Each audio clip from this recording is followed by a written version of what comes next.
সে হয়তোবা আমায় আজ ভুলে গিয়েছে। তার চলে যাওয়ার প্রশ্নটি তার কাছে জিজ্ঞাসা করেছিলাম বহুবার।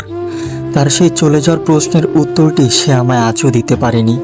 যখন আমি নিজেই তার চলে যাওয়ার কারণ খুঁজে বের করার চেষ্টা করলাম, তখন আমি নিজেই ব্যর্থ হলাম।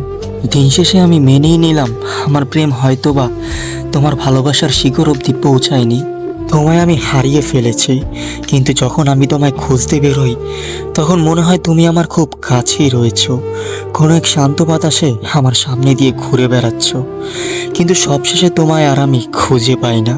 এক আকাশ সমান আক্ষেপ নিয়ে আমার বাড়ি ফিরে যেতে হয়। তারপর বাড়ি এসে নিজেকে বোঝাতে শুরু করি, সে চলে গিয়েছে, হারিয়ে গিয়েছে কোনো এক আধারে। চাইলেও তাকে আর পাবো না আমি। তাকে পাইনি তো কি হয়েছে, না পেয়েও তো একটা মানুষকে ভালোবাসা যায়। সে চলে গিয়েছে তো কি হয়েছে, সে আমার ভালোবাসা বুঝেনি তো কি হয়েছে। আমি তো জানি আমি তাকে কতটা ভালোবাসি। তাকে পেয়ে যে তাকে ভালোবাসতে হবে এমন তো কোনো কথা নেই। দিন শেষে দোয়া করি আমায় ছেড়ে চলে যাওয়া মানুষটার জন্য। তার প্রতি আমার কোনো অভিযোগ নেই, অভিশাপও দিব না তাকে। আর রয়ে যাবে তার প্রতি আমার ভালোবাসা চিরন্তর।